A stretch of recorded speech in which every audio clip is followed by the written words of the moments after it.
Bonjour, bon après-midi ou bonsoir à tous et bienvenue dans le podcast de la Niche Aventure.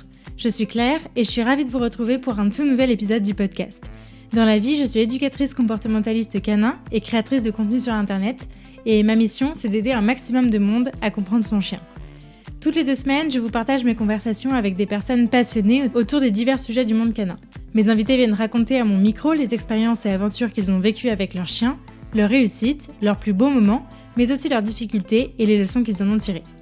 Avant de lancer cet épisode, je vous invite, si ce n'est pas déjà fait, à me soutenir financièrement sur Tipeee si vous le souhaitez, ou plus simplement à vous abonner et à laisser 5 étoiles et un commentaire sympa sur l'émission dans votre appli de podcast préféré. Votre soutien m'aide énormément à faire connaître mon travail au plus grand nombre et je vous en remercie. Pour encore plus de découvertes, de conseils et d'inspiration, je vous invite aussi à vous abonner à ma newsletter en barre d'infos de cet épisode. Et je suis ravie de vous partager aujourd'hui ma conversation avec Carole Sayag. Carole est accompagnatrice de la relation humain-chien et dans cette discussion, elle nous raconte son parcours et nous parle de l'association dont elle est présidente, le MFEC.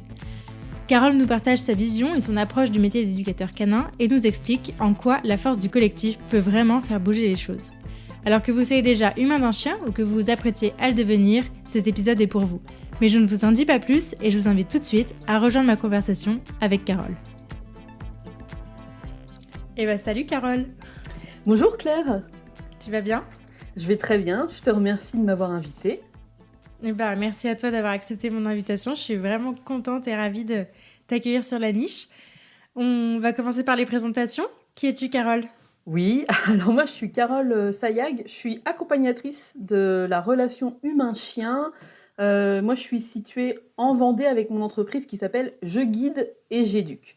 Et en fait mon travail ça consiste à guider les humains dans la compréhension de leurs chiens, mais aussi et surtout de eux-mêmes, afin d'être en mesure de comprendre justement la force ou le message de la relation qu'ils ont avec leurs chiens. Je suis également présidente du MFEC, donc le mouvement francophone des éducateurs du chien de compagnie, parce que j'ai vraiment à cœur en fait de participer à l'essor de l'éducation positive du chien en France et surtout de développer en fait le nombre de professionnels bienveillants. Il faut qu'on soit le plus nombreux possible. Voilà. Trop bien. C'est hyper intéressant. Rien qu'à ta présentation, j'ai déjà 1000 questions qui me viennent. C'est génial. Du coup, tu as un chien. Est-ce que tu peux nous le présenter ? Oui, alors moi, je partage ma vie avec Lautrec. Donc, c'est un magnifique croisé husky border donc, qui a eu 7 ans maintenant. C'est mon compagnon de vie. Donc, c'est assez banal ce que je vais dire, mais il fait partie de la famille. Il partage donc mon quotidien. C'est un chien qui est très discret, qui est tellement agréable à vivre que même mes parents, ils apprécient de le garder en vacances. Génial. Et du coup, je voulais revenir un peu, comme je fais à tous mes épisodes, sur ton expérience antérieure avec les chiens. Comment ça s'est fait pour toi ? Est-ce que tu as toujours été passionnée par les chiens ? Est-ce que tu en as toujours eu ? Ou est-ce que c'est venu un peu plus sur le tard ? Comment ça s'est fait pour toi ? Alors, justement, je parlais de mes parents. Moi, enfant, j'ai pas eu de chien, hein. Mon père, il les aime pas du tout. Et ma mère, je sais pas trop finalement. Mais en tout cas, il était hors de question que j'ai un chien. Donc, aussi loin que je me souvienne, j'ai vraiment la sensation de toujours avoir voulu avoir un chien. Je me revois même pleurer en voiture quand je voyais, tu sais, les gens dans le jardin jouer à la balle avec leur chien. C'était trop horrible. J'étais un peu... mais néanmoins, j'ai la sensation en fait d'avoir été entourée de chiens quand même toute mon enfance. Alors, mon grand-père maternel en avait un, donc Barry, qui s'appelait un magnifique berger allemand. Et mes parents, moi, ils m'ont toujours raconté des tas d'histoires, comme quoi ils m'avaient une fois retrouvée dans la niche du chien de la voisine en train de dormir dans son panier. Alors que c'était pas un chien qui était vraiment connu pour être super cool, donc ils avaient un peu galéré à me récupérer, tu sais, un peu en mode stress avec la gamine de 5 ans ou un truc comme ça. Voilà. Bon, moi, je voulais trop un chien. En 6e, dès la 6e, je sais que je voulais en faire mon métier, en fait, tu vois, donc je l'ai un peu dit à mon père en mode comme tu veux pas, et ben pour la peine, quand je serai grande, j'en aurai plein, je serai éleveuse de chiens. Défi préadolescence. Je pense que c'était ça. Et c'est vraiment le chemin des études en fait que j'ai choisi, donc ce qui ne plaisait pas du tout à mes parents. D'accord. Et donc quand j'ai eu 16 ans, le jour le plus beau de ma vie, ils m'ont emmenée à la SPA en fait pour que j'ai enfin mon chien. Donc ils espéraient un petit peu que ça enlève cette idée fanatique d'être éleveur de chiens. Ils se sont dit, allez, c'est bon, on va lui prendre un chien et elle va arrêter ses conneries avec les, Elle avec va se les idées calmer, ça va aller. d'études. Donc, bon, bah, j'ai eu Spot, un petit croisé Beagle de 6 mois à l'époque, et j'ai jamais pu le lâcher, hein, sauf sur sa fin de vie quand il était aveugle et complètement sourd. Je t'embrasse, mon petit Spot, mon pote qui les pote. Mais du coup, bah, malgré la présence de Spot, j'ai quand même continué dans... C'était trop tard. Donc, j'ai fait mon BEP et mon bac pro en conduite et gestion d'un élevage canin. D'accord, ok. Moi, j'ai fait mes 4 ans de formation pour devenir éleveur. Mais comme je t'ai dit, donc sortie à 20 ans, tu t'installes pas en élevage. Donc, j'ai trouvé des petits boulots qui avaient rien à voir. J'ai fait serveuse, vendeuse et organisatrice de séminaires et d'événements. Je le dis parce que c'est une partie qui m'a finalement beaucoup plu et j'ai acquis des compétences que je garde aujourd'hui dans mon entreprise ou même dans ce que je propose. Moi, j'adore organiser des congrès et des choses comme ça. Carrément. Et donc, en parallèle, moi, de ces boulots, je me suis formée en distanciel après, parce que toi, il faut travailler, mais en même temps, tu as envie d'apprendre quand même. Donc, une formation en distanciel. Et mon idée, elle était de partir pour travailler dans les zoos. Donc, chose que j'ai réussi à faire, hein, donc, grâce à des rencontres, les hasards de la vie, on ne sait pas. Mais petit à petit, je suis devenue finalement dresseuse d'animaux donc pour le spectacle. Donc, j'étais en parc animalier, j'ai fait des animations sur des événements, etc. Et aussi pour le cinéma. Et après, c'est en 2015, j'ai 30 ans, je suis enceinte de mon deuxième enfant, j'ai un contrat qui est refusé parce que je suis enceinte. Donc ça m'a grave saoulée. Je me suis dit, c'est bon, je veux me mettre à mon compte. Et j'ai choisi éducateur canin. Ok. Alors du coup, plein de questions se soulèvent, évidemment, tu t'en doutes. Tu nous as dit en introduction que ton objectif était de faire connaître l'éducation positive, qu'il y ait le plus de monde en positif, etc. Comment c'est venu? Est-ce que toi, tu as toujours été dans cette vision-là du chien ou est-ce que ça a évolué? J'imagine que quand on passe par dresseur animalier en Mhm. parc, il y a des choses qui se passent et un cheminement qui se fait. Comment ça s'est fait pour toi? Alors c'est très drôle. Effectivement, non, j'ai pas du tout fait de l'éducation positive au départ avec les chiens, parce que dans mes études, moi, alors donc c'était 10 ans plus tard hein, que je m'installe en éducation canine. J'avais Ouais. pas forcément remis les pieds dans le monde du chien après ces études-là. Mais ce qu'on m'avait appris à l'école, c'était assis, tu appuies sur le cul, couché, tu mets ton pied sur la laisse, il saute, tu lèves ton genou, etc. Là, Euh, on est en 2005, du coup, à ce moment-là? on est en 2005, mais finalement, en 2015, quand je me suis installée, moi, je Ouais, crois encore que c'est comme ça qu'il faut faire. Et ouais. c'est assez drôle, parce que quand tu travailles avec les animaux en parc animalier, donc, tu vois, j'ai fait un peu on fait du medical training beaucoup avec Hmm. des ours polaires, par exemple. Tu vois, je donne toujours l'exemple de mon ours polaire. Jamais de la vie, tu forces un ours polaire à te montrer son cul pour lui faire la piqûre, tu vois. Donc c'est assez drôle et triste, mais c'est ce qui me permet aussi de comprendre à l'heure d'aujourd'hui les gens qui sont en coercitif et qui sont pas encore ouverts aux méthodes positives. C'est vraiment quand tu es dedans, tu crois que c'est comme ça qu'il faut faire, donc tu le fais un peu bêtement. Donc moi, quand je me suis installée, c'était vraiment, il fallait que je mette à mon compte, qu'est-ce que je peux faire.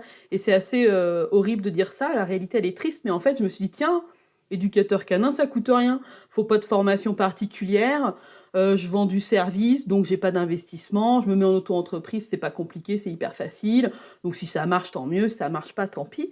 Mais j'ai eu la chance justement de me former en fait. Enfin, tu vois, genre, pour Noël et mon anniversaire, j'ai demandé des formations. Je suis tombée, je sais même pas, en fait, un peu par hasard, donc sur des formations de Julia Debelle et Antoine Bouvresse. Tu vois, c'est un peu les premières personnes que j'ai rencontrées quand je me suis installée. Hmm. Et c'est là que, ah putain, en fait, il y a une autre façon de faire avec le chien. Donc c'est voilà, c'est le hasard de la rencontre qui a fait que très très vite j'ai fait autre chose que ce que je pensais faire au départ, quoi. Donc, tu t'installes, tu te Mhm. formes, tu fais le parcours un peu dans l'autre sens. Comment ça prend? Tu fais quoi comme formation? Comment ça se passe jusqu'à aujourd'hui? Ben, j'ai jamais arrêté, ça veut dire que je suis en formation continue et c'est vraiment même ce que j'invite à faire moi à tous les éducateurs, peu importe, même je sais qu'il y en a qui ont par exemple des BEP éducateurs canins Ouais. spécialisés, mais néanmoins on est dans une profession où ça évolue en permanence.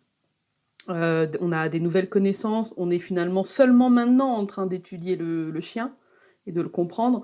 Donc, il faut qu'on se remette à jour vraiment régulièrement. Donc, j'ai fait des tas de formations, je pourrais même pas toutes les citer, mais on va dire sur des petits contenus un petit peu divers et variés. Comme je te disais, moi au début, j'ai débuté en faisant de l'éducation pure, voire limite même du dressage, parce que Ouais.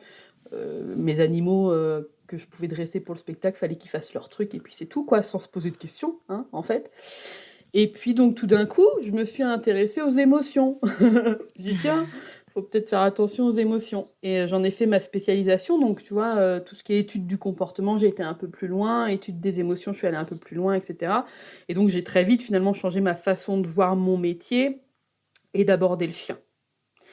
Donc tout ça, en fait, au fur et à mesure que j'ai évolué personnellement, ça m'a permis d'évoluer professionnellement, en fait, par ricochet. Un jour aussi, j'ai eu une cliente où clairement, en fait, avant de bosser sur le chien, il y avait finalement plutôt du boulot à faire sur elle. Et ça a été une grande période de remise en question, en fait, sur qu'est-ce que j'avais envie de faire. J'ai eu l'idée justement de supprimer l'humain propriétaire du chien. Pas de les tuer, hein, mais de les supprimer de l'équation. Tu vois, je réfléchissais aux pensions éducatives parce que après tout, moi jusque-là, en fait, on me donnait des animaux, encore une fois pour le spectacle, et il fallait que de A à Z, en fait, tu les éduquais, mais c'était toi tout seul qui le fais. T'avais pas une troisième personne dans l'équation. Donc je me disais, tiens, si je m'en occupais toute seule, j'aurais plus de résultats. Hein, tu vois, je sais dresser des loups pour le spectacle, alors un chien de compagnie, c'est hyper facile. Et en fait, c'est là que j'ai eu un déclic en me disant, mais non, en fait, ce que j'aime dans mon nouveau métier aujourd'hui, c'est pas finalement tant le chien, je les aime quand même, mais finalement, c'est peut-être que les humains, je les aime bien quand même. Et toutes ces questions de pourquoi cet humain, il trouve que ce chien a un problème de comportement? Qu'est-ce que ça vient titiller chez lui? Tu vois, moi je dis toujours, ma phrase c'est le chien il a pas de problème. Hein. J'ai jamais eu un chien qui m'a appelé pour me dire salut, j'aimerais que tu m'aides, j'en ai marre de courir après les chevreuils, etc. C'est bien, c'est bien l'humain, en fait, notre client, qui lui a un problème avec le comportement de son chien, qui est finalement bien souvent un comportement normal. Hein, on est quand même bien souvent sur un comportement normal, mais il va gêner l'humain. Donc, qu'est-ce qui va différencier celui qui a son chien en liberté, hors de vue, à courir derrière le gibier, et que le mec, il va pas stresser une seule seconde, d'une autre personne, que si son chien s'éloigne de 5 mètres, elle tombe dans les pommes, tu vois. On a bien un problème par rapport à la personne, finalement, plutôt que le chien. Voilà, donc, à côté de ça, moi, je voyais mes collègues autour, parce que j'ai toujours été quand même assez investie. Donc, je disais, je suis présente du MFEC, mais finalement, je suis adhérente du MFEC quasiment depuis le départ, dès que je me suis remis dans les bonnes méthodes, on va dire.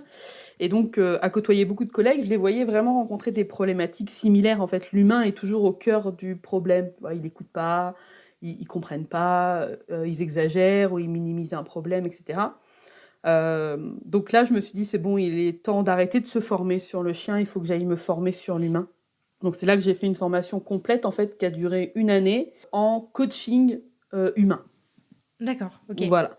Donc aujourd'hui, je propose finalement plus vraiment de l'éducation, mais je me concentre que sur l'humain et sur sa relation avec son chien. Qu'est-ce qui se cache derrière le choix du chien? Comme tu m'as demandé au début, en fait, mon histoire avec les chiens et avec mon chien aujourd'hui, en fait, elles sont liées à mes histoires personnelles. Si j'avais pas eu ce problème d'enfance, privation de chien, j'aurais peut-être pas de chien aujourd'hui. Enfin, tu vois, voilà. Donc tout est lié. Ce que je trouve hyper intéressant, c'est que tu nous dis donc que tu es rentrée dans ce métier-là, donc, qu'on va appeler éducateur canin. On va lui mettre un nom parce que c'est le nom générique qu'on a. Tu es rentrée dans ce métier-là en étant plutôt dresseuse. Oui. Et au final, tu atterris en te présentant comme accompagnatrice, ce qui n'a absolument rien à voir entre l'un et l'autre. Et c'est hyper intéressant tu aies pu nous retracer tout ce chemin du dressage jusqu'à l'accompagnement. On est sur un truc, il n'y a que le chien qui compte, voire l'humain est gênant. Et on fait ça parce que on n'aime pas vraiment les humains, mais on aime plutôt les chiens, etc. Pour mille et mille raisons, tout ce qu'on peut entendre souvent sur ce sujet-là. Jusqu'à, les chiens, c'est sympa, mais en fait, eux, ils n'ont pas de problème, ils vont bien, globalement. Mais par contre, on peut accompagner des gens à ce qu'ils se sentent mieux et à ce qu'ils vivent mieux avec leurs chiens. Je trouve ça génial. comme chemin.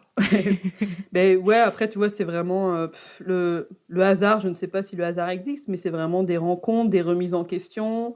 Et je trouve que c'est la force de notre métier, en tout cas de ceux qui sont pour moi des vrais éducateurs canins, cette remise en question en permanence. Tu vois, Mm. on parlait justement de la formation, mais la formation continue, pour moi, c'est primordial parce qu'on apprend toujours des nouvelles choses. Et ce qu'on croyait vrai hier, eh ben, il l'est plus aujourd'hui. C'est chiant, c'est fatigant. Ouais. On préférerait peut-être que tout soit carré, etc. Mais en fait, la magie, elle est là. C'est qu'il faut en permanence qu'on réfléchisse à faire les choses différemment, quoi. C'est clair. Et puis même d'un point de vue personnel, même pas que professionnel dans ce qu'on apprend, mais même d'un point de vue personnel, je trouve que ça ouvre l'esprit et de se dire que même dans la gestion de notre entreprise, on peut faire complètement différemment, dans notre façon de penser, de voir les choses, etc. C'est hyper intéressant. Et c'est Mm. cool que tu aies expérimenté ça vraiment de A à Z, c'est trop cool. Je suis peut-être pas encore à Z, hein, tu vois. Non, t'es pas à Z, mais de A à J. C'est ça, c'est ça. Trop bien. Du coup, tu nous as parlé un peu de ta vision de ton métier. Est-ce que tu peux nous en dire un peu plus? Je sais que toi, tu t'es plutôt spécialisée, donc tu viens de nous dire sur l'humain et sur comment on accompagne l'humain. Je sais que tu travailles beaucoup avec l'émotionnel, tu nous l'as dit en introduction, mais qu'est-ce que ça veut dire fondamentalement? Ça veut dire que avec mes clients particuliers, hein, parce que moi j'ai deux types, j'accompagne les professionnels aussi Ouais. dans une compréhension d'eux-mêmes, mais aussi les particuliers. Euh, ben, en fait, on vient chercher qu'est-ce que ça vient refléter chez eux. Les gens m'appellent parce que le chien fugue. Et ben, il faut aller voir plus loin sur la peur que ça va engendrer, la peur de l'abandon, la peur de perdre, des choses comme ça. Donc c'est vraiment aller chercher quelle émotion, quand mon chien fait ce comportement, quelle émotion ça vient générer chez moi. C'est souvent d'ailleurs lié beaucoup à la pression sociale. Ça veut dire que finalement, en allant creuser, bah non, moi mon chien qu'il aboie sur le facteur, ça me dérange pas parce qu'en fait, j'avais pris un chien à la base parce que j'avais peur d'être toute seule et je voulais qu'il me protège, donc je suis bien contente qu'il me prévienne. Mais ça se fait pas d'aboyer sur le facteur. Les voisins, ils me regardent bizarrement, ils croient que mon chien il est méchant, donc du coup, je voudrais qu'il arrête, etc. Donc en fait, je viens vraiment voir quel est le réel problème. Est-ce que le problème, c'est que le chien aboie sur le facteur ou c'est la tronche de la voisine qui te regarde avec mépris? et on va pas travailler de la même façon. On va foutre la paix à ton pauvre chien qui fait son job parfaitement et on va aller travailler ton côté confiance en toi ou regard des autres, etc., quoi. Voilà un peu. Ok. Et est-ce que tes clients, quand ils t'appellent aujourd'hui, parce que maintenant tu communiques quand même beaucoup là-dessus, sur cette façon de voir les choses, est-ce que les clients qui t'appellent, ils viennent encore sur j'ai un problème, mon chien fugue, mon chien tire en laisse, etc. Oui. Ou est-ce qu'ils viennent déjà dans une autre démarche de plutôt comprendre ce qui se passe, se réinterroger, etc. Est-ce que tu as un travail de déconstruction à faire, de dire, bon, bah voilà, il y a vous m'appelez pour ce problème-là, mais en fait, on va travailler là-dessus. Comment ça marche aujourd'hui? Il y a les deux. Il y a les deux parce que on va dire que les gens qui me suivent sur les réseaux, ils le savent, c'est clair, etc. Donc j'ai même des gens qui viennent de loin. J'organise même des fois sous forme de séjour. Ça veut dire que tu es vachement loin, mais tu peux venir pour venir travailler sur toi sur plusieurs jours et avec ton chien, en fait. Donc ceux-là, ils sont déjà avertis et ils savent qu'on va venir titiller. Mais à côté de ça, j'ai aussi des clients, j'ai envie de dire lambda, parce que le vétérinaire a donné mes coordonnées ou parce qu'ils sont tombés sur moi sur les pages jaunes, etc. Et eux, ils m'appellent juste parce qu'ils ont un problème avec leur chien. Donc là, bah, ça dépend. Ça veut dire que ça dépend. Donc soit c'est des personnes que je vais pas accompagner parce que c'est pas mon domaine. Enfin, en tout cas, ils sont pas... Comment dire, ils sont pas prêts à mon type d'accompagnement et donc il vaut mieux qu'ils aillent voir, j'ai envie de dire, un éducateur canin classique. Donc c'est là où tu es content d'avoir ton réseau de collègues pour renvoyer à une collègue adaptée. Ou le cheminement se fait tout doucement. Enfin, en tout cas, je leur dis pas dès le départ, non, non, votre chien, il a pas de problème. Par contre, si vous voulez bien vous allonger sur le canapé, on va discuter. Voilà, c'est un cheminement en douceur, mais bien souvent, il y a une illumination. En fait, les gens prennent conscience au fur et à mesure. Voilà. Mes plus belles réussites, c'est vraiment ça. Tu tu vois. Je donne toujours l'exemple, quelqu'un qui est venu me voir avec sa golden parce que sa golden grognait sur les autres chiens. Mhm. À l'heure d'aujourd'hui, la chienne grogne toujours, on n'a absolument pas travaillé dessus, mais en fait, on a changé sa vision qu'elle avait, elle, de son chien. Ça veut dire qu'à l'heure d'aujourd'hui, c'est plus un problème pour elle que son chien grogne. Quand je dis qu'elle grogne toujours, en fait, je pense qu'elle grogne même moins, parce qu'en fait, elle a le droit de grogner. Donc, elle a juste compris que grogner, c'était pas de l'agressivité, que sa chienne, elle était pas dangereuse, qu'elle communiquait très très bien avec les autres chiens, et qu'on s'en fiche de les gens qui vont regarder son chien en se disant oh là là, elle est méchante. Et donc, en fait, on a juste changé son regard qu'elle avait, elle, sur son chien. Et à l'heure d'aujourd'hui, en fait, elle me dit merci parce que le problème a disparu, tu vois. Il est encore là, en fait, en réalité, même si il est beaucoup moins intense. Mais bizarrement, je pense que la chienne, elle grogne vraiment plus parce qu'elle a plus de raison de grogner parce que sa maîtresse, maintenant, l'écoute, tu vois. Il y a une détente qui n'était pas là avant. Exactement. Et puis les gens font plus de réflexion, ou en tout cas, si jamais ils en font, bah, elle les entend plus. Alors qu'avant, elle avait l'impression d'entendre que ça, tu vois. On n'a rien fait sur le chien. Est-ce que dans une grosse majorité des cas, tu as l'impression de, au final, rien faire sur le chien et tout faire sur l'humain, ou est-ce qu'il arrive quand même des cas où c'est quand même du double travail, tu vois? Non, moi, je fais rien sur le chien. Ok. Bon, il doit bien en avoir un tout petit peu quand même. Non, quasiment rien. Je suis sûre que quand, quand j'ai des stagiaires, tu vois, ils me disent, mais en fait, tu fais rien. Ben non. Mais non, j'ai vraiment la sensation que je fais rien sur le chien ou très très peu. Tu changes vraiment juste la vision qu'a la personne sur son chien, le chien en général, et même sur leur relation. Ok. Quand il y a besoin d'éducation, c'est presque plus mon... Je renvoie, en fait, tu vois. Enfin, s'il y avait Ouais. besoin de mettre en place certains apprentissages un peu précis, je me limite vachement. Ça va être très, très court, quoi, tu vois. Si c'est Ouais, ouais. vraiment... non. Non, c'est hyper intéressant parce que, enfin, tu vois, moi, par exemple, qui débute, je m'inscris un peu dans cette même vision, tu vois, d'aider l'humain, d'accompagner l'humain dans son cheminement. Et c'est vrai que pour l'instant, je me sens pas encore assez légitime pour me dire à moi, en fait, on va rien faire sur le chien, on va juste parler à l'humain parce que je me sens pas non plus le bagage pour. Et donc, c'est vrai que j'ai un peu l'impression d'être dans cet entre-deux où à la fois, on va faire des trucs avec le chien et à la fois, au bout d'un moment, au bout de la troisième séance, généralement, ça commence à dire, ah, mais en fait, ça m'a fait du bien. Et puis, voilà, et en fait, on parle un peu moins du chien au fur et à mesure des séances. Donc, c'est vraiment intéressant et je trouve qu'il y a un vrai... après, c'est à chacun aussi de trouver le truc où il est bien aussi là-dedans. Mais je crois que globalement, tous bons éducateurs canins, on essaye quand même de faire du travail avec l'humain en parallèle du travail qu'on peut faire avec le chien. Ouais, Si on en après, fait un. on n'est pas tous capables non plus parce que Mm. dans tout ça, tu vois, comme je te l'ai montré, c'est une évolution aussi un peu sur le long terme, bien que ce soit Ouais, court en carrément. même temps, parce que tout ça, c'était en 7 ans, donc c'est assez court et en même temps, c'est long. Mais il y a aussi mon évolution personnelle. Ça veut dire que moi, il y a 7 ans, quand les gens ils commençaient à me parler, parce que des fois, ils parlent de leurs problèmes personnels, Ouais. genre à me dire ah, avec mon mari, nanana, moi je fermais les écoutilles, les oreilles, les yeux, j'en ai rien à... Hop, j'écoute pas. On pourrait se concentrer sur le chien, s'il vous plaît. Et en fait, j'en étais pas capable parce qu'à ce moment-là, ça venait aussi faire travailler chez moi mes propres problèmes, hein, parce que je suis un humain aussi avec des traumatismes plus ou moins importants, etc. Mais il y avait des choses que je ne pouvais pas entendre, c'était pas possible à gérer pour moi émotionnellement. Donc c'est aussi à travers mon développement personnel, une bonne connaissance de soi, et c'est ce que je travaille aujourd'hui avec les autres professionnels, c'est tu te connais toi pour éviter la projection, tu vois, pour éviter aussi de trop se comparer aux personnes, sans perdre son empathie qui est primordiale, mais en même temps, on doit se protéger. Qu'est-ce qui fait qu'il y a autant d'éducateurs canins qui rentrent chez eux épuisés parce que psychologiquement, ça a été dur de voir la tristesse de ces personnes qui sont en difficulté, etc. Des fois, ça vient refléter nos propres problèmes qu'on a pu avoir. Et donc, dans ces cas-là, on peut avoir du mal à faire un bon travail pour cette personne parce on est projeté avec notre vie à nous.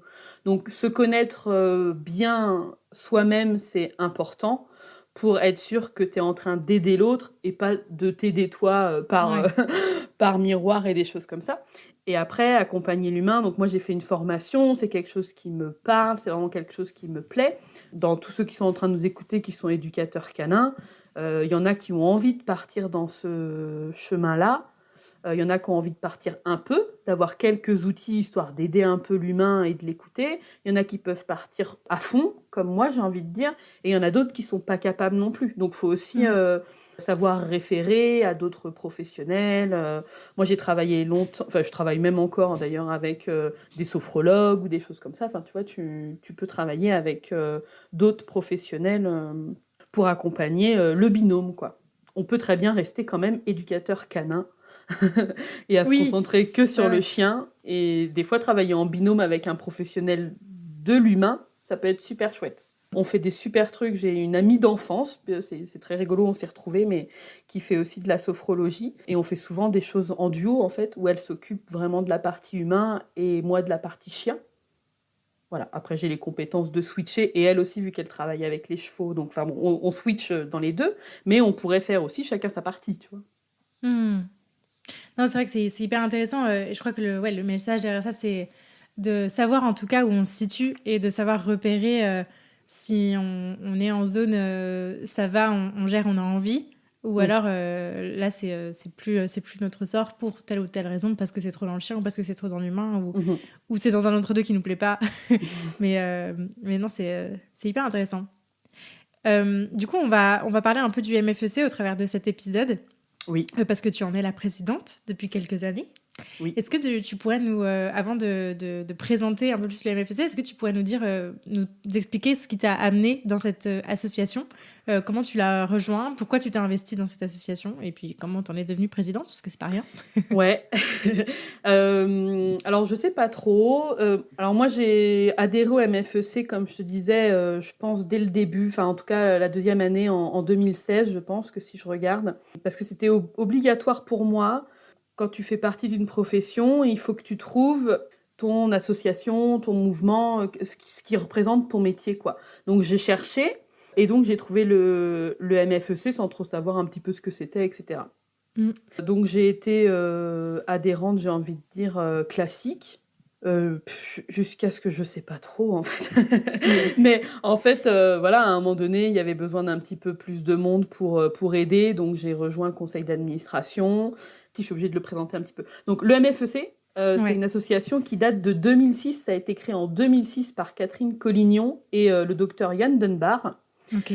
Ça a pour objectif de promouvoir l'éducation canine en France.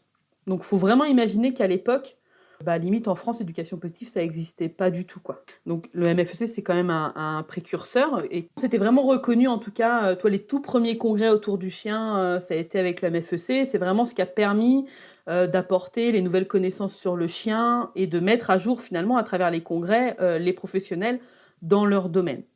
Aujourd'hui, ça fait plus de 16 ans que l'association elle existe.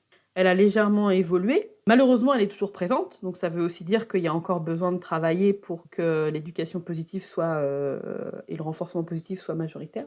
Mais donc, néanmoins, une association qui a 16 ans, elle commence à vieillir.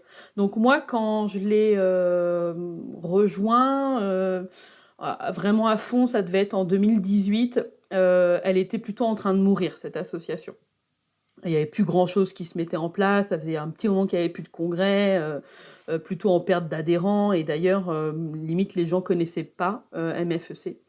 Et donc, il était question d'arrêter l'association. Et moi, je me suis dit, ben non, c'est pas possible. Tu vois, je suis un peu du genre à me bagarrer, je sais pas. Je me suis dit, non, c'est pas possible. Donc, c'est vraiment là que je me suis investie à fond et que je suis rentrée dans le bureau du MFEC en me disant, non, non, faut la booster. C'est dur, hein, quand même, une association, c'est toujours compliqué parce que d'arriver à avoir l'énergie de tout le monde, c'est pas forcément évident. Donc, on n'était pas beaucoup à travailler dans le MFEC.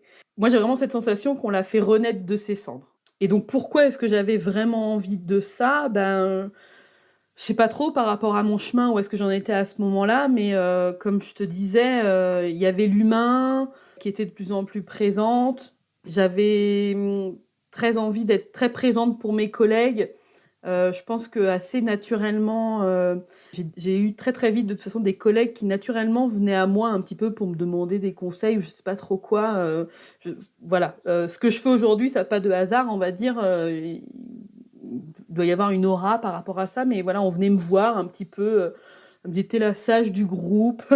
Ça me faisait ça me faisait rire, mais il avait besoin de se plaindre, et donc je me suis dit, «Il faut que je sois plus, présente officiellement», j'ai envie de dire, pour aider tous mes collègues et les éducateurs canins et les futurs éducateurs canins et cetera.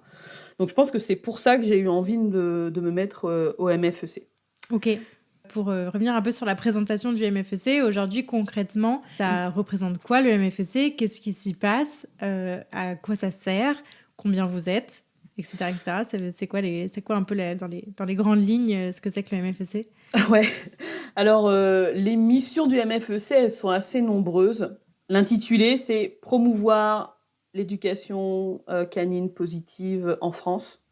Ok. Je pense que la mission principale, elle est vraiment, en fait, d'informer les professionnels sur les nouvelles connaissances du chien, comme je le disais, parce que la science, elle avance vite et notre force en tant que professionnels, c'est vraiment d'évoluer pour offrir toujours le meilleur aussi à nos clients. Donc notre rôle, c'est de permettre aux professionnels de l'éducation d'accéder aux connaissances nécessaires pour faire son métier correctement. Donc dans l'idée, si je résume, notre objectif, c'est qu'il n'y ait plus d'éducateurs en traditionnel et qu'il n'y ait que de l'éducation en positif, parce qu'il devrait même, c'est même pas de l'éducation de toute façon en coercitif, ça s'appelle, enfin c'est pas correct. Mais pour faire ça, il faut bien que les éducateurs comprennent qu'est-ce que c'est que le renforcement positif, comprennent tout ce qui est toute la science du comportement, etc. Donc ça, c'est des choses qui sont faites à travers les congrès. Alors bien que depuis le Covid, on a quand même eu des difficultés à en organiser, mais aussi via les formations, comme je te parlais des formations continues. En 2022, au MFEC, on a mis en place un label de formation. Donc c'est-à-dire qu'aujourd'hui, en fait, il existe tellement de centres de formation pour devenir éducateur canin, et il y a beaucoup de choses un peu pourries, en fait, mais ça devient vraiment difficile pour les futurs pros de savoir où se diriger. Et il y a encore malheureusement des formations qui vont parler de dominance ou qui vont t'apprendre à utiliser des outils coercitifs. Ça paraît un peu dingue, mais il y en a encore un petit peu. Donc, il est hors de question que les éducateurs canins de la nouvelle génération, finalement, soient mal formés. Donc, à travers ce label de qualité, en fait, on permet de s'assurer du contenu de la formation, la qualité des formateurs, etc., de ce qui va être mis dedans. Donc, c'est vraiment une de nos fiertés des missions qui ont été mises en place récemment, parce qu'en fait, à travers ce label, il y a aussi, on a reçu par exemple des demandes de centres de formation qui respectent pas la charte, donc qui ont été refusées, mais qui du coup se donnent comme objectif d'obtenir le label dans 2 ans. Et donc de modifier leur contenu. Et ça, pour moi, c'est vraiment une immense victoire. Enfin, C'est clair. pour moi, on a tout gagné. Ça veut dire qu'il va y avoir une envie d'évolution dans la profession, et ça, c'est important. Voilà un peu les missions. Après, il y en a plein d'autres qui se rajoutent au fur et à mesure aussi des envies, mais l'objectif, c'est vraiment que notre métier soit représenté correctement. Trop Voilà. bien. C'est vrai que c'est une énorme victoire, comme tu le disais, le fait qu'il y ait un mouvement comme ça qui commence à influencer sur les contenus de formation. Aujourd'hui, et je crois que je le répète quasiment à chaque épisode, je crois on vient à ce sujet-là à un moment donné, mais le fait qu'il n'y ait pas de charte de base nationale qui existe pour former à ce métier-là, parce que officiellement, on peut le faire avec 2 jours de formation, 2 jours de prise d'infos, on va dire, Ouais. avec la cassette. J'invite à aller écouter le dernier épisode sur le sujet que j'ai enregistré avec Aurélie. Mais donc, je trouve ça génial que, d'une manière ou d'une autre, même si c'est pas l'administration publique qui en est l'auteur, même si, voilà, pour l'instant, on en est à petite échelle avec une association qui arrive à faire ça, je trouve que c'est un immense pas et ça dit beaucoup de choses sur la suite. Je trouve ça hyper... ça permet beaucoup d'optimisme en fait pour la suite, de se dire que voilà, petit à petit il y a des choses qui se mettent en place, il y a des organismes de formation qui se mettent au pas aussi avec tout ça. Ça veut dire que il y a matière à, et que c'est pas que c'est l'avenir quoi. Ouais. C'est l'avenir qui se met en route là-dessus et c'est chouette. C'est toute la relation au chien qui va évoluer quoi, donc c'est génial. Et plus on sera nombreux, plus on aura justement d'impact. Tu vois, on a plein d'autres objectifs, hein. Je pense qu'on voudrait tous que les colliers étrangleurs soient interdits à la vente. Ouais. Donc tout ça, c'est pas tout seul dans son coin en râlant qu'on va faire quelque chose. C'est vraiment en étant un groupe solidaire, etc. Le MFEC peut faire de grandes choses, mais il faut effectivement qu'on soit finalement tous réunis dedans, en fait. Ouais, ouais. Toute la profession réunie autour de mêmes valeurs. Est-ce qu'aujourd'hui, le MFEC peut avoir une incidence politique, entre guillemets, je veux dire, voilà, a pu travailler avec des parlementaires, etc., enfin, ce genre de choses, ou est-ce que ça s'est pas encore fait? Alors, ça faisait partie de ma réponse à la question de l'intérêt de rejoindre un groupement professionnel. Ouais, L'intérêt premier vraiment qu'il faut voir à rejoindre un réseau professionnel, c'est justement la force du collectif. ouais, Donc certes, au niveau du MFEC, nous, on a mis en place un maximum de choses pour qu'il y ait un intérêt personnel d'adhérer. Mais c'est presque ce qui me rend triste. Ça veut dire qu'à l'heure d'aujourd'hui, les gens ils me disent qu'est-ce que je ça vais avoir m'apporte. comme intérêt à adhérer? Ouais. Non, ok. Ouais, ok, donc il y a la visibilité via l'annuaire. On met en place des documents de qualité à remettre à ses clients, hein, on a des flyers en fait thématiques sur les besoins du chien, je m'occupe de mon chiot, etc., qui sont envoyés aux adhérents. Ça, c'est des super supports qui peuvent servir aux clients, etc.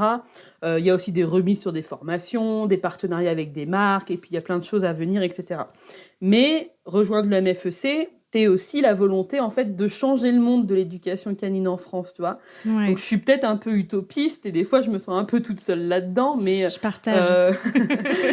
je, je me dis, il faut qu'on donne de la force à une profession. Et plus on sera nombreux, plus on pourra mettre en place des actions. Donc, on a plusieurs commissions de travail, dont la formation juridique, qui Ouais. travaille sur l'interdiction, comme je te disais, à la vente des colliers étrangleurs, de dénoncer des pseudo-pros qui vont utiliser la violence. Mais pour avoir un impact, justement, auprès des députés, il faudrait il faut être nombreux. C'est pas parce que on est... alors, nous, à l'heure d'aujourd'hui, on est 240 adhérents. C'est déjà très bien parce que il y a 2 ans, on peinait avec les 100 adhérents. Donc, on a quand même pas Wow. mal évolué quand même. Comme je te disais, ça renaît vraiment de ses cendres. Mais néanmoins, quand tu te pointes avec un député avec 200 personnes, c'est pas suffisant. Faut être beaucoup plus. Et on est beaucoup plus nombreux que ça. Donc, c'est pas normal qu'on soit que 240 dans le réseau. Mm. Mais donc, c'est un peu les objectifs aussi. C'est plus on sera nombreux, plus on pourra vraiment mettre en place des actions plus concrètes et Ouais, avoir plus de force, quoi. Ouais. ouais. Hyper intéressant. Trop cool. Et non, je rejoins vraiment ça. Enfin, voilà, tu le sais peut-être ou pas. Moi, je viens du service public et je suis juriste à la base. Et donc, je rêve d'un jour pouvoir raccrocher tous les wagons et d'aller faire évoluer la place du chien dans notre société au niveau national, politique, juridique. Parce que je trouve que c'est hyper primordial en fait et ça passe effectivement par les méthodes éducatives et ça passe par les professionnels de ce métier-là, les professionnels de terrain. On en avait parlé aussi avec Alice qui est éthologue et qui a le podcast Dans la tête des chiens. Pour moi, c'est primordial de travailler en interdisciplinarité, c'est-à-dire qu'il peut y avoir des vétérinaires qui fassent ça, mais il faut aussi, et des éthologues et des scientifiques, etc., mais il faut aussi des professionnels de terrain pour porter cette voie-là. Donc c'est primordial tout ça. Écoute, peut-être qu'on te retrouvera dans la commission juridique du MFEC pour raccrocher les wagons. Eh ben écoute, je vais y songer très, très sérieusement en tout cas. Non, c'est cool. Tu nous as parlé un peu des critères d'accès au MFEC, donc tu nous as dit pour les formations t'as rapidement évoqué le fait qu'il y avait une charte dans laquelle qu'il fallait respecter pour pouvoir être labellisé en tant que formation. Est-ce que tu peux nous parler un peu des critères d'accès au MFEC, que ce soit en tant que formation ou en tant que professionnel comment ça fonctionne? Ok, donc le label formation, c'est un peu différent. Ça veut dire que c'est pas forcément des adhérents ou quoi que ce soit, hein. C'est un peu à part. Donc on a la commission formation. Et on va avoir un centre de formation qui remplit un dossier, donc qui nous envoie alors le programme, la liste des formateurs avec les CV, etc. Donc ça, c'est un dossier. Ils payent des frais de dossier qui sont, j'ai envie de dire, dérisoires, c'est 20 €, mais ça fait partie aussi des rentrées d'argent pour l'association. Et donc après, en commission, donc on a un nombre d'adhérents qui sont dans la commission et qui sont finalement, je sais pas comment on peut dire ça, jurés. Ils se retrouvent 2 fois par an ou 3 fois pour étudier les dossiers et donc valider si ça rentre dans les critères ou pas. Et donc la formation a sa petite estampille labellisée MFEC. Et donc ceux qui sont refusés, soit ils sont refusés, soit ils vont changer ce qui a été refusé pour pouvoir être accepté la prochaine fois, etc. Donc ça, c'est le label formation qui est ouvert donc à tout centre de formation. Donc on en a déjà pas mal. Sur le site internet du MFEC, dans l'onglet formation, on a effectivement le listing de toutes les formations qui ont été labellisées à ce jour. Donc c'est vraiment bien. Il y a aussi bien de la formation longue pour devenir éducateur canin que des centres de formation qui vont proposer des thématiques un peu particulières. Voilà. Ok. Ensuite, pour adhérer au MFEC, donc devenir membre du MFEC, alors on a modifié les conditions d'accès pour 2023. Donc au moment où je suis en train de te parler, ça est en train de changer complètement. Donc jusqu'ici, on sélectionnait nos adhérents. Ça veut dire qu'il fallait s'assurer qu'ils aient suivi une formation adéquate, qu'ils utilisaient des méthodes positives, etc. On était en fait ultra sélectif. Donc il y avait des gens qui disaient c'est une secte, MFEC, on ne peut pas rentrer dedans parce qu'on a refusé l'accès à des pros qui étaient formés à des organismes inadaptés. Sauf que moi, j'y voyais un problème. Ouais. Le rôle du MFEC, c'est de promouvoir l'éducation positive et que celle-ci, elle prenne plus de place. Mais aujourd'hui, on le sait, il y a des formations qui sont dites en positif. Voilà, il y a tout en formation. Et j'ai envie de dire, il y a même des gens qui s'installent en tant que professionnels qui se disent en positif. Mais quand tu creuses un peu, il va y avoir des petits outils comme des petites boîtes à cailloux, des petites choses comme ça qui vont pas. Mais c'est pas de la faute de ces personnes-là. Ça veut dire qu'ils sont formés, ils sont presque persuadés.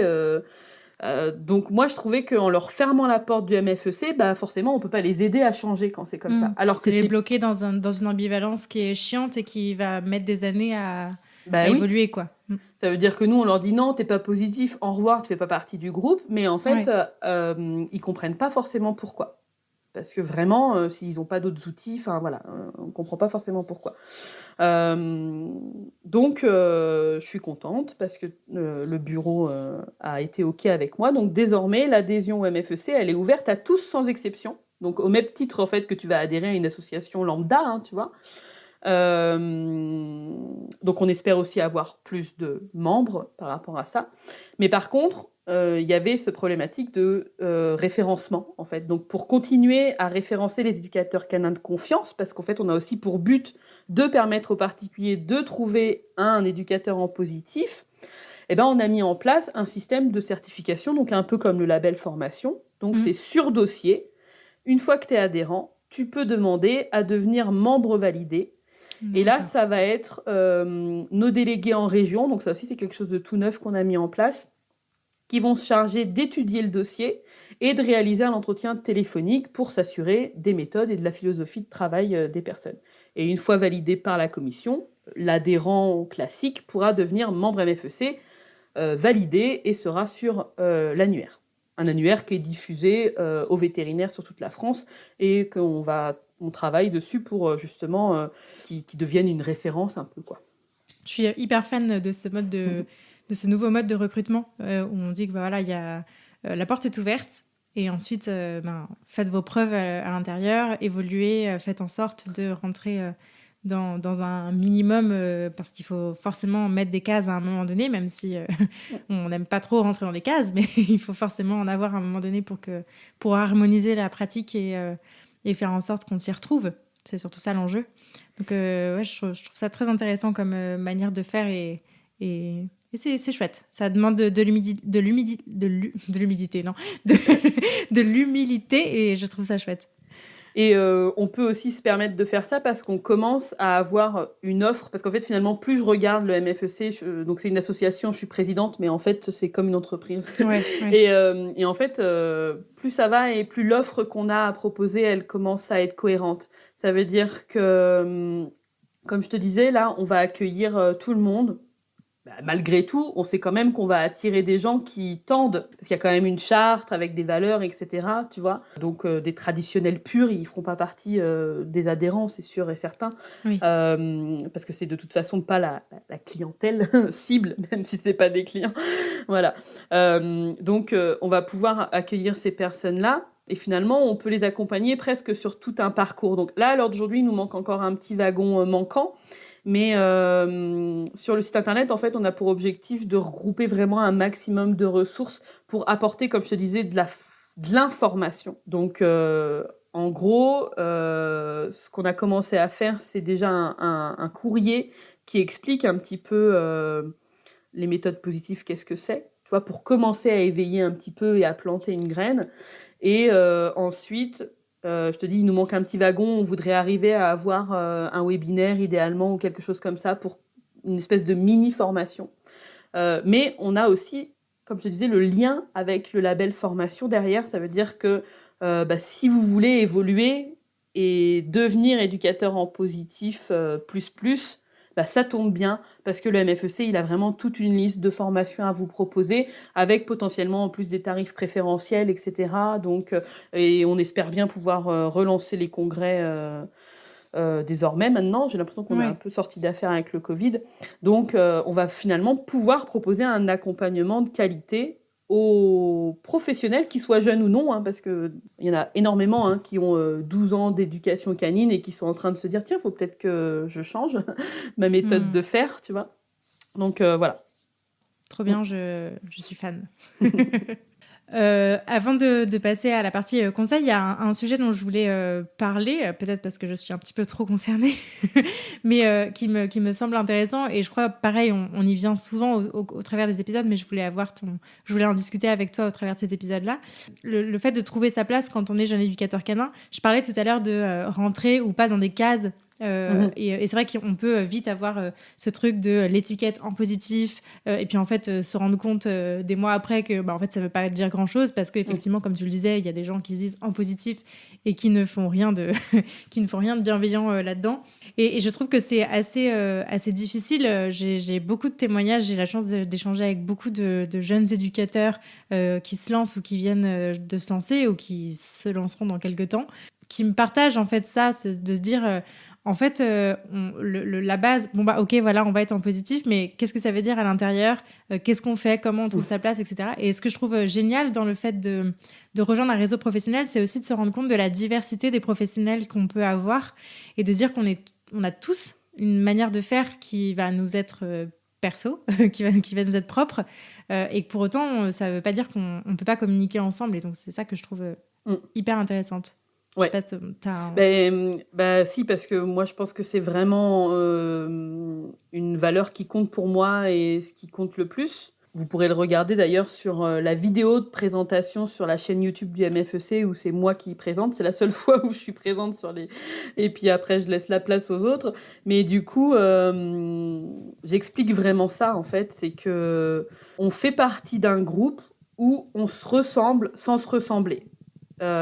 Et en fait, effectivement, trouver son identité, en fait, on est éducateur canin en positif, mais en fait, on est plus que ça. Donc là, comment dire, au niveau du MFEC, mais voilà, au niveau de nous, entre éducs, dans notre réseau, on partage des mêmes valeurs, on a des similitudes, etc. Mais on a tous notre petite spécificité. Et c'est ça qui est hyper intéressant. C'est effectivement pas toujours facile à trouver. Mais ça, c'est presque un autre sujet. Hein. Ça, c'est du coaching pour arriver à trouver justement sa couleur d'éducateur. Quel éducateur canin je vais être ? Mais moi, je dis souvent, on a un métier puzzle, c'est trop dingue. On peut faire ce qu'on veut. On peut prendre tellement de petits bouts de plein de trucs, ce qui est horrible du coup, parce que des fois, on n'arrête pas de se former dans plein de domaines, tu vois. Ouais. Mais on peut vraiment faire ce qu'on veut de ce métier-là. Donc, à nous de trouver les pièces du puzzle qui nous plaisent. Et le cadre, le fond, et ben voilà, on partage ces valeurs-là de bienveillance, de réflexion, de remise en question, et à chercher de faire toujours le mieux qu'on peut, et ça, c'est le principal, quoi. On représente l'éducation canine en France. Donc, on n'est pas tout seul, il faut qu'on soit unis et forts, et c'est un seul visage, mais fait de plusieurs visages, tu vois. Ouais. Moi, c'est comme ça que je le vois. Je me dis, j'aimerais beaucoup le faire, mais je sais pas le faire. J'ai pas de technique dessus. Mais je me dis, oh, si on pouvait prendre toutes les têtes de tous les éducateurs canins et en faire une, tu sais, en montage, Ouais, ouais. ben, je trouve que ça représenterait bien, en fait. On est une unité, mais qui est conçue avec plein de personnes dedans, quoi. Trop bien. Quel conseil tu pourrais donner à peut-être un jeune éducateur canin qui se lancerait et justement qui se sentirait un peu seul, un peu voilà, à se dire en fait le champ des possibilités est tellement ouvert que je sais pas quoi faire et que c'est un peu paralysant. Je sais pas, parce que c'est de l'individuel. Donc là, c'est hyper compliqué ce que tu me demandes. Ça veut Ouais, dire c'est que, vrai. en fait, c'est presque mon travail au quotidien. Tu vois, dans mes accompagnements pour les pros, c'est ça. C'est trouver, les aider à trouver leur place. Donc, je peux donner un conseil, mais après, ça va pas être facile à trouver. Mais il faut savoir qu'est-ce qui nous fait vibrer. Donc, savoir s'écouter son petit, sa petite âme à l'intérieur, son cœur, qu'est-ce qu'il raconte.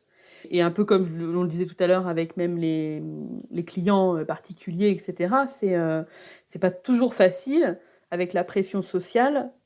Et donc, dans ce monde où il y a beaucoup d'éducateurs canins, c'est pas toujours facile de savoir qui on est nous, parce qu'on va être influencé par il semblerait qu'il faudrait que je sois comme ça, je voudrais ressembler à telle personne, etc. Donc c'est bien d'avoir l'inspiration à travers les collègues, mais on doit quand même créer notre personnalité, etc.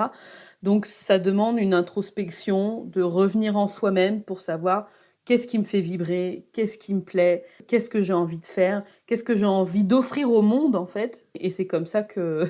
voilà, c'est facile, hein. C'est comme ça qu'on trouve sa couleur, quoi. Son ikigai. Ouais. Trop bien. Avant de passer à la partie conclusion, est-ce qu'il y a des sujets sur lesquels je t'ai pas amené que tu aurais aimé aborder? Ah, je crois... bah non, hein, moi je pourrais parler des heures aussi, mais je pense qu'on a fait le tour. Ok. Voilà. Du coup, je vais poser la question signature à 100 000. Qu'est-ce que ça a changé à ta vie de pouvoir enfin avoir un chien? Et qu'est-ce qui t'apporte au quotidien? Évidemment, ça m'apporte tout. Je ne serais pas qui je suis aujourd'hui. Je me demande souvent, parfois d'ailleurs, comment aurait été ma vie si j'avais pas eu de chien. Ou si j'avais eu des chiens enfants, justement, et que ça en serait pas devenu une obsession. Bah, je ferais Ouais. peut-être pas du tout ce métier-là. Je crois que je serais agent immobilière. Je sais pas, j'adore les maisons. C'est bien quand tu vas chez les gens et tout, tu vois les maisons en même temps. J'adore ça. En tout cas, moi, ce qui est très drôle, c'est de me rendre compte que, en pensant me rapprocher du chien, je me suis finalement plus rapprochée de l'humain. Je pensais travailler avec le chien et me voilà à 1000% à travailler avec l'humain, donc que ce soit les particuliers ou mes collègues professionnels. Ouais. C'est pas mal. Mm. Est-ce qu'il y a des ressources que tu aimerais partager à nos auditeurs? Eh ben, la chaîne YouTube du MFEC, évidemment. Donc ça, c'est pareil, ça fait partie des projets 2022. Je suis partie faire une petite tournée de France à la rencontre des adhérents. Donc évidemment, pas tous, parce que ça demande un peu de boulot. Ouais. Mais justement, on y retrouve différents conseils. Ils sont tous différents, mais tous au niveau des mêmes valeurs. Et moi, c'était vraiment l'objectif avec cette chaîne YouTube, c'était de pouvoir trouver un endroit où il n'y a pas une personne qui parle et qui dit qu'elle sait tout, mais on en a plusieurs qui partagent leurs connaissances et qu'on peut du coup venir piocher et trouver des informations de temps en temps. Trop bien. C'est le même objectif qu'a le podcast, donc je vois bien. Qu'est-ce que tu aimerais entendre? C'est la petite question que j'ajoute en 2023 sur le podcast. Qu'est-ce que tu aimerais entendre au micro de la niche sur un prochain épisode? T'es en manque d'idées, en fait, c'est ça? Tu veux qu'on t'aide à trouver? Non, mais je trouve que c'est cool parce qu'il y a un côté passage de flambeau, tu vois. Ouais, c'est vrai. Tu passes le micro à quelqu'un d'autre et je trouve ça chouette. Puis moi, ça m'amène à des gens auxquels j'aurais pas pensé. Moi, je pense, ça en a fait quand même déjà pas mal. Ouais. Moi, t'as pas fait Antoine. Moi, je te dirais bien, du coup, le docteur Antoine Bouvresse, vétérinaire. Je suis juste fan de ses discours, donc je pense que ça pourrait être hyper intéressant. Ok, ça marche, c'est noté. Ok, et du coup, dernière question, où est-ce qu'on peut rediriger les auditeurs qui souhaiteraient suivre ton travail et puis découvrir le MFEC, du coup? Alors, pour suivre mon travail à moi pour les professionnels, ça se passe plus sur Instagram, donc Je guide et j'éduque, ou sur mon site internet jeguideetjeduque.com. Il y a un onglet pour les professionnels qui explique un petit peu ce que je propose. Et pour suivre l'association MFEC, donc on a notre site mfec.fr. Je vous invite évidemment à rejoindre le mouvement et à adhérer. De cette manière, tu es sûr de recevoir toutes les infos, que ce soit les infolettres, etc. Et on peut la suivre sur Facebook et sur Instagram. On a des comptes sur ces réseaux sociaux. Trop bien. Eh ben, écoute, un grand merci, Carole, pour Merci à toi. toutes ces infos. Et puis, je te dis à tout bientôt au sein du MFEC, je crois. Merci à toi. Merci, à bientôt, salut. Merci beaucoup de vous être joint à ma conversation avec Carole et de l'avoir écoutée jusqu'au bout. J'espère que ce nouvel épisode vous a plu et si c'est le cas, je vous invite à en parler autour de vous et à le partager sur les réseaux sociaux en nous taguant @je_guide_j'éduque, @association_MFEC et @lanicheaventure. Pour enrichir votre écoute, ne rien rater des prochaines sorties et pourquoi pas vous faire accompagner dans l'éducation de votre chien, n'hésitez pas à visiter mon site, à soutenir mon travail sur Tipeee, à vous abonner à la newsletter et à me rejoindre sur les réseaux sociaux. D'ici là, prenez soin d'eux, prenez soin de vous et je vous dis à la prochaine!